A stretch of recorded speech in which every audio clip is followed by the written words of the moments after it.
Have you ever sat still on a late afternoon when the last sunlight gently falls on the old tiled roof and wondered why your heart still feels a sense of lack?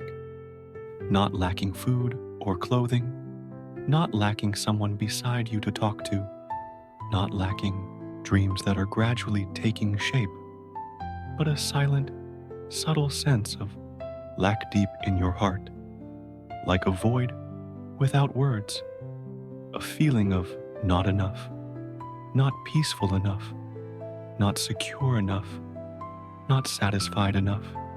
And that is the very nature of a restless mind, the mind of an ordinary person who, over countless lifetimes, has grown accustomed to running after a certain image, a certain sound, a certain pleasant feeling. The mind keeps running, never knowing how to stop. We think we will feel content when we get what we want, but once we attain it, a house, a love, a reputation, the mind immediately raises another demand, wanting more, wanting again, wanting something different, not because we are too greedy, but because we have not realized that the mind continuously gives rise to desires.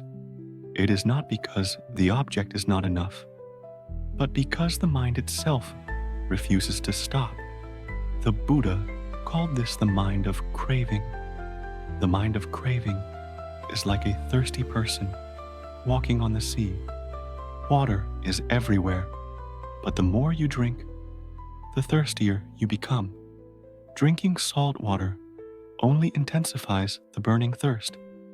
Similarly, we drink in ordinary desires, emotions, recognition, wealth, power, but we never feel enough because the operant nature of craving is to create more, not to end.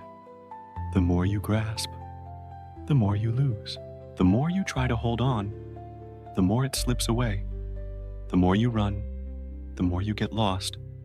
When the mind is always directed outward, it can never feel enough, because every time the mind clings to a phenomenon, that phenomenon becomes the cause of a cycle. Wanting, getting used to, getting bored, wanting something else.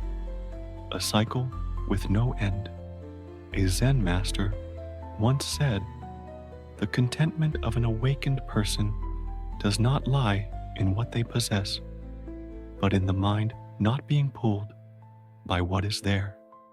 The mind feels lacking, not because something is missing outside, but because it lacks the ability to return within. The mind feels lacking, not because fate is unfair, but because we have not understood the mechanism of suffering. Suffering does not lie in the situation, but in the mind wanting the situation to be as it desires. And because situations are never as we wish, the mind never feels enough. In the Samyukta Agama, the Buddha taught, monks should observe that desire is the root of suffering. Because of desire, fatigue arises. Because of desire, competition arises. Because of desire, fear arises. If desire is abandoned, one attains peace and joy that nothing can shake. That word, desire, is the seed of ignorance, and it is also the reason why our hearts have never been at peace.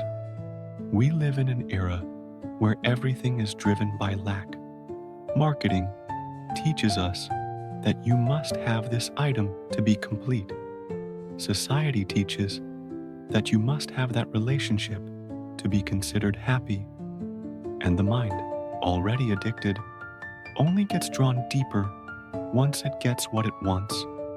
But on an early morning, when you sit quietly, just sitting, just breathing, just knowing you are alive, at that moment, a sense of enough blossoms like a lotus, not because you possess anything, but because you have returned to yourself.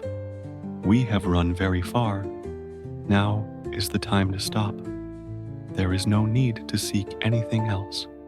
Just look into your mind and gently ask, am I truly lacking, or have I just forgotten myself? One of the strangest things about the human mind is that no matter how many experiences it goes through, it easily forgets a fundamental truth. Everything is impermanent, and when we forget this, the mind arises in restlessness, and restlessness never has an end. Someone once said, the human mind is like a bottomless bowl. No matter how much you pour in, it still feels empty. Indeed, if you look back at your life, you will see that you have been joyful when achieving something, a new relationship, a new opportunity, a new accomplishment. But after a while, that joy fades. What was enough yesterday becomes lacking today. The question is, why does the mind keep going like this? Why can it not stop at one point and say, that is enough? Because the mind has not been trained to stop. It is born into this life and grows up in a world where everything revolves around pushing, to be better, to have more, to be different. When children are first born, they do not ask for much, just warmth and protection. But as they grow, they learn the concept of wanting, and from then on, wanting becomes a wheel that keeps turning in their heads. The more awareness increases, the more delusions arise, thinking that having more means happiness, thinking that if something is missing, one is no longer complete, thinking that others have what we do not have, so we are disadvantaged. Thus, delusion leads to fantasy, and fantasy exhausts the mind, never letting it feel enough. In the Mahaprajnaparamita Shastra, Bodhisattva Nagarjuna wrote, wise people clearly know that the mind is the root. When the mind is calm, all phenomena are calm. When the mind is disturbed, even in a forest of meditation, there is no peace or joy. In other words, whether the mind feels enough or not does not depend on circumstances, but on whether the mind can return to itself. There is a story from the time of the Buddha. One day, a man came to the Buddha and said, I have everything, but my heart still feels desolate. The Buddha did not answer immediately. He picked up an empty bowl, poured some water into it, and asked, what do you see in here? The man replied, I see water. The Buddha said, you only see the outside. The true nature of the bowl is empty. You can fill it, but if you do not see the emptiness within yourself, you will always feel lacking. That empty bowl is a metaphor for the mind. Emptiness does not mean lack, but the nature of non-attachment, non-grasping, non-accumulation. Because the mind refuses to be empty, it feels lacking. It always wants to contain more. Another idea, another emotion, another possession. In meditation, there is a method called observing the mind, simply sitting and looking at your mind like someone standing by a river. The river flows, but you are not the water. The mind arises, but you are not the mind. Just see, do nothing, and at some point, when the streams of wanting and not wanting, liking and disliking, demands, worries, and anxieties calm down, an open, empty space appears. In that space, nothing is lacking because you are already enough right where you are. The mind feels lacking, not because the world is insufficient, but because you have never sat quietly to look at it, not to change or force it, but to see clearly that it is not you. And from there, the sense of enough begins to unfold like the gentle dawn after a long, deep night.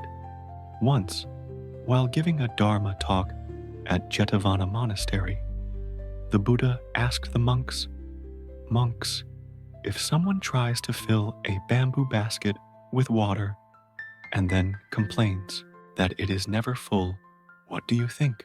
The monks replied, "Venerable sir, because the basket cannot hold water, no matter how much you pour, it will never be full."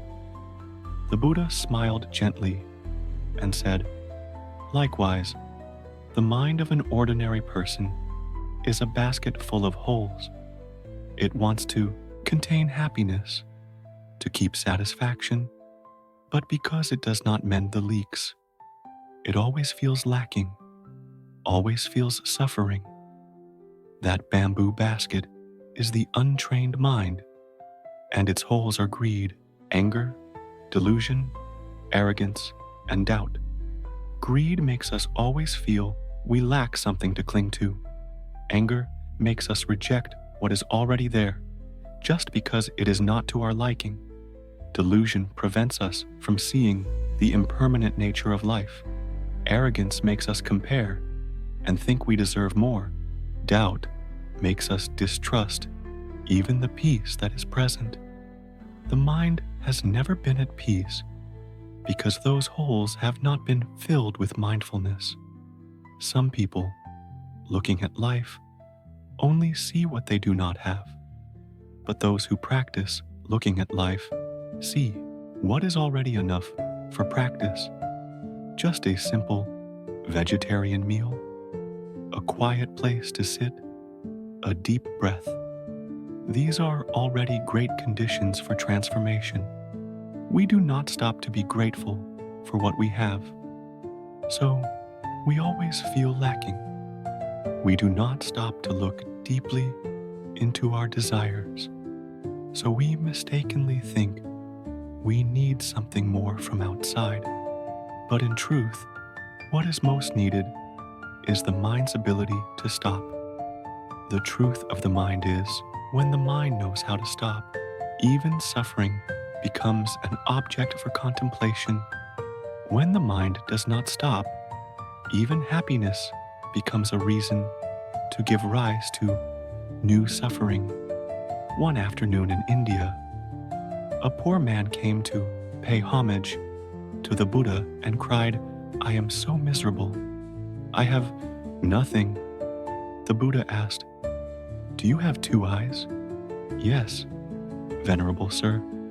"If someone offered you a mountain of gold for those eyes, would you agree?" "No, Venerable sir, that would be absurd." The Buddha said, "Then you already have more than a mountain of gold. Why do you say you have nothing?" We feel lacking because we measure with fantasies. If we use fantasy as a unit of measurement, even the whole world would not be enough. But if we use mindfulness as a unit of awareness, even one peaceful breath is an immeasurable treasure. The mind does not feel enough, not because karma is too heavy, but because it lacks enough mindfulness. Mindfulness is not a state of extraordinary enlightenment, but simply knowing that you are walking, standing, breathing, living, not running after, not resisting. Try to pause right now. Do not think about tomorrow. Do not think about who is waiting or what is unfinished. Just sit down and listen to one breath coming in, going out. There is a mistake that almost all of us have made, thinking that when we get what we want, the mind will automatically feel enough. We set a milestone for happiness, thinking that just reaching it, just getting it, just touching it, the heart will be satisfied. But the truth is, every time we attain something, we only feel joy for a moment, and then that joy fades quickly like a bubble. Right after that, the mind starts chasing a new goal. Higher, different, stranger. It is never enough. Like a person walking on hot sand, thirsty for water, seeing a mirage ahead, thinking it is a lake, so running toward it. But when getting close, there is nothing but sand and hot air rising from the ground. Disappointed, the person keeps running toward another mirage. And so, for a whole lifetime, one walks in the desert of fantasy without ever truly drinking a drop of water. The Buddha called this the suffering of formation, suffering caused by the ceaseless movement of the restless mind. The restless mind is a mind that always feels something is wrong with the present, and it always demands another state to replace it.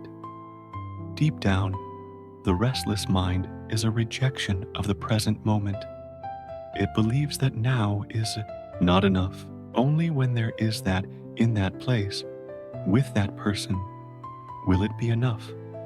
But the practice in Buddhism is not seeking another refuge to satisfy, but returning to where you are standing and seeing the nature of dissatisfaction. That is why, in the Four Noble Truths, the Buddha first taught about suffering. He did not begin with a promise of what you will get, but with the truth. There is suffering in this life, and if you do not see suffering clearly, you will forever seek enough in the land of fantasy. A Zen master once said, "The foolish search for water far away, the wise dig deep where they stand." We often look outward and think we are lacking, but have we ever truly turned inward to ask, why does my mind never stop desiring? Why does it always demand a different reality? Because we have not truly seen what is. And when we do not see clearly, the mind reacts, either pushing away or pulling toward. These two movements are the source of suffering, greed and anger. Wanting is greed. Rejecting is anger. Not seeing clearly is delusion. And these three poisons are the three holes that prevent the mind from ever feeling enough. If you sit quietly and look at a flower, not wanting to pick it, not wanting to criticize it, just looking with an empty, grateful mind, you will see that the flower lacks nothing. It does not compare, does not demand, does not have to become anyone else. It just exists, perfectly complete in being itself. And at that moment, your mind is the same, enough, without needing anything more. We grow up in a world that constantly emphasizes the need to achieve something. From childhood, we are taught that we must study well to be recognized, must succeed to be loved, must possess many things to be considered complete. Gradually, our minds are programmed to believe that our value lies in what we have. And so, contentment is no longer an inner state, but is attached to external objects that are by nature impermanent, not lasting. Have you noticed that a newly bought item only delights us for a few days? A compliment only makes us happy for a moment. A success is soon replaced by the next pressure. There is nothing wrong with striving for progress, but the danger is that we lose the ability to be present. We no longer have the capacity to feel fulfillment right in the moment we are living, because we are always pulled by the mind into the past. or pushed into the future. In the Satipatthana Sutta, the Buddha taught, observe the body in the body, feelings in the feelings, mind in the mind. These are not abstract lessons, but reminders of the ability to return and recognize what is truly happening. A person walking at night with a lamp in front of their chest will not fear stumbling.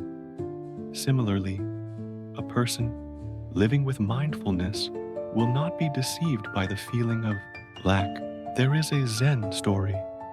A young monk asked the master, "Master, my mind never feels satisfied. How can I feel enough?" The master silently poured tea for the disciple. When the cup was full, the master kept pouring. Tea overflowed, spilled onto the table. The disciple cried out, "Master, it's full. It's overflowing." The master smiled and said, "Your mind is the same. It never stops. So it never feels enough." The mind of an ordinary person has the habit of pouring more, pouring into expectations, pouring into imaginations, pouring into comparisons, and in the end, it is flooded with anxiety, worry, and disappointment. But the awakened mind is the cup that knows how to stop, knows to stop at the right moment, knows to let go when it is enough, knows to sit down when there is nothing left to chase. Your day, how many times have you truly stopped? Not stopped working, but stopped wandering thoughts?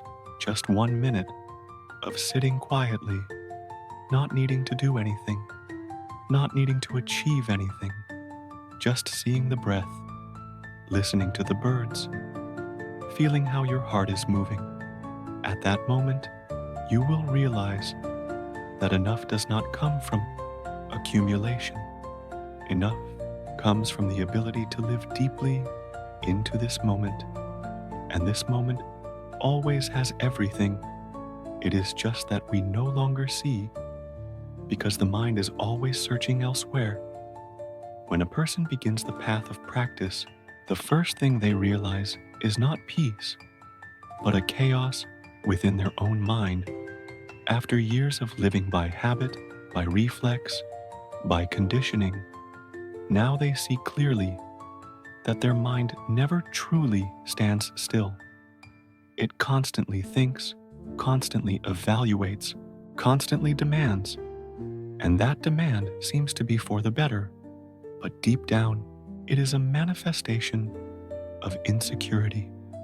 The mind never feels enough because it is afraid of being left behind, afraid of not being loved, afraid of not having value, afraid of not being able to control the future, and afraid of the emptiness inside.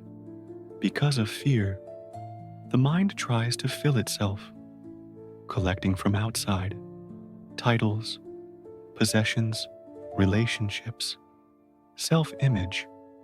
But even if these things pile up, they cannot touch the deepest part that the mind is trying to avoid. It is like a hungry person who drinks salt water to deceive the hunger. The more you drink, the thirstier you become. The thirstier you are, the more panicked you get. And the mind, already weak, becomes even more parched. The Buddha did not just teach how to end suffering, but also clearly pointed out the root of suffering, which is attachment to self. We feel not enough because we think we need something more to become perfect. But that self is just a concept formed from memory, misperception, and illusion. The more we feed it, the further we stray from the pure reality of ourselves. The mind is like a calm lake. Only when the wind of restlessness blows does the surface ripple. And because of those ripples, we can no longer see the sky reflected in the water. The mind does not feel enough because we no longer see ourselves in stillness. A Zen master once taught, "The wise person does not ask, 'What am I still lacking?' but asks, 'What prevents me from seeing that I am already enough?'" That question seems simple, but if you carry it with every step, every breath, every moment of meditation, it opens a strange door, the door of returning to innate sufficiency. Enough does not lie in the act of adding. Enough is when the mind stops demanding and sees the wholeness present right now. When you can sit in the middle of an ordinary day, no phone, no conversation, no entertainment, just sitting and feeling life flowing through each breath, you will understand that nothing needs to be added, nothing needs to be taken away. Just being still is enough to touch a deep, profound sense of enough. There are times in life when you feel so empty that you cannot even name it, even though on the outside everything seems complete. Stable job, happy family, friends all around. But in a sudden moment, you stop and realize there is still something unfulfilled. Not because you lack any specific object, but because the mind has not stopped to recognize itself. We have become accustomed to living by reflection, feeling valuable when others recognize us, feeling lovable when someone loves us, feeling important when society honors us. And when those external mirrors break or simply no longer reflect, we panic. We do not know who we are. And like a child lost in the marketplace of life, the mind becomes restless, craving, and endlessly searching for old images. The mind never feels enough because it has rooted its existence in impermanent things. It is like a tree growing on sand, unable to stand firm in the wind. The mind clings to objects, but objects are always changing. The mind relies on emotions, but emotions always rise and fall. The mind places expectations on others, but others can never always be as we wish. Therefore, not feeling enough does not lie in circumstances, but in what you cling to. If you can sit down and ask your heart, "What am I relying on to feel valuable?" then you may find a root cause of the prolonged insecurity in your life. The Buddha taught, "Be an island unto yourself. Be your own lamp, illuminating yourself. Do not seek refuge outside. To be an island unto yourself means to know how to turn inward and recognize the mind. To be your own lamp means to live by the light of mindfulness instead of collecting light from others' lamps. When the mind returns to itself, when you are mindful enough to see each breath passing, each footstep touching the ground, each thought arising and ceasing, you will see something strange. The mind becomes open, light, and no longer hungry. The deepest hunger of human beings is not for food, money, or love, but for presence. Hungry because you have never truly lived fully in each moment you have. Hungry because you are always living in the shadow of things that have not yet happened. Hungry because you think, when I have that, I will be happy.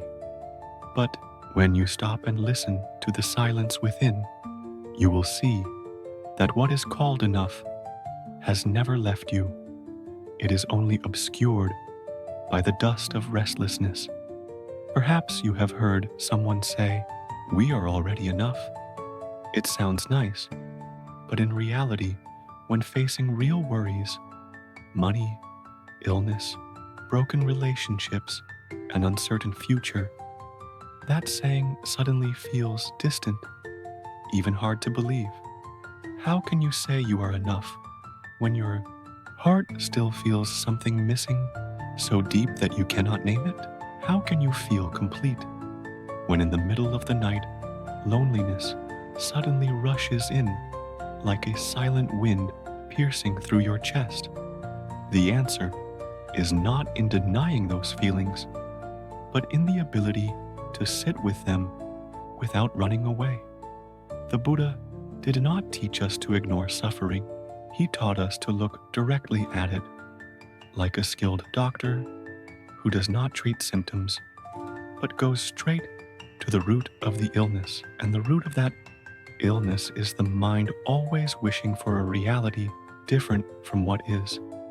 The mind never feels enough because it does not know how to live with what is there, but always thinks there is something better waiting ahead. And in that endless chase, we lose the most precious thing, the ability to be fully present in the present. There was a meditation student who asked an old master, "How can my mind feel enough?" The master gave him a glass full of water and told him to hold it. He held it. The master said, "Don't drop it." He carefully held it for 1 minute, 5 minutes, 10 minutes. His hand began to tire. The water began to shake. Finally, he dropped the glass. The master said, "It is not because the glass is full that you could not hold it, but because your mind was tense for too long, so there was no room to breathe." Enough is not about holding, but about knowing how to let go. We cannot feel enough if every day is spent straining to hold on. We cannot feel peace if our heads are always spinning with questions. What else must I do to be worthy? Am I as good as others? Am I good enough yet? Those questions do not lead to enlightenment, but to exhaustion, because the mind, if not guided by mindfulness, deceives itself with the cycle of demand. During an evening chanting session, the sound of the wooden bell echoes softly. Incense wafts gently. Someone is crying, not out of sadness or regret, but because for the first time in many years, that person sees the sufficiency of a moment that asks for nothing, just a bell, just a breath, just a stream of water flowing, and the heart suddenly feels whole. Wholeness does not come from having more, but from letting go of restlessness. The more you let go, the clearer you see. The clearer you see, the lighter you feel. The lighter you feel, the closer you are to the pure essence of yourself, where the question of enough or not no longer matters, because everything is already quietly itself. When you go deeper into the journey of contemplation, you will begin to see that not feeling enough is not just an emotional state, but a way of life programmed by ignorance. From a very young age, we learn to react to life by comparing with friends, with siblings, with an idealized version of ourselves. And so the mind begins to learn to distinguish who is better, who is worse, who is loved more, who is more successful. This subtle comparison is the seed of suffering, because there is no end to the journey of becoming, no limit to expectations, and no end to exhaustion. People do not feel enough because they always think they are behind someone else. But the truth is, no one is ahead. No one is left behind. Each person walks their own path, and each person has their own rhythm for awakening. Think about it. When you're meditating or walking in a quiet forest, do you still feel the need to be or not to be someone? Do you still want to prove anything? At that moment, Your mind is not a seeker, but a returner, returning to pure knowing, unaffected by concepts or forms. The mind feels enough when it no longer wears the colored glasses of prejudice, no longer feels inferior, no longer feels the need to compete, no longer feels that life is a continuous test. In the Dhammapada, the Buddha taught contentment is the greatest wealth of all, because the contented person is not swayed by external circumstances. The contented person is not awakened by unreal thirst, and the contented person has set foot on the path of liberation. You do not need to become someone else to be recognized. You just need to make peace with yourself, see what is, and no longer resist the present moment. In that letting go, you will for the first time understand that not feeling enough has never been your true nature. It is just a passing cloud. The sky within you has long lacked nothing. Something miraculous happens. When you start to slow down, the mind seems to stop clamoring. It no longer asks what comes next, no longer urges for more, but just rests in silence. In that silence, you realize the mind does not need to try to become whole. It is already whole. It is just that for so long, you have not given it the chance to reveal its wholeness.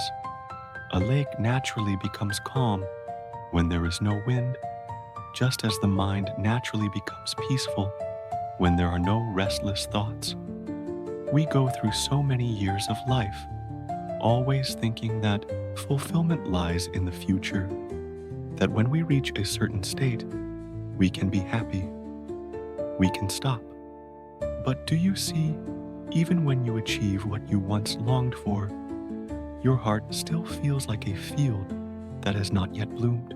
The mind never feels enough because it is used to looking outward. It has forgotten the point of return. What in Buddhism is called turning the light around, returning. Instead of following the worldly flow, you look back at your own source.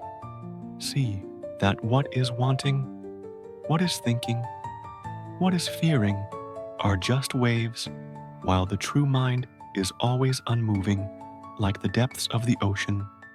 A young person once asked an old master, "How can I feel enough in a world that never stops comparing?"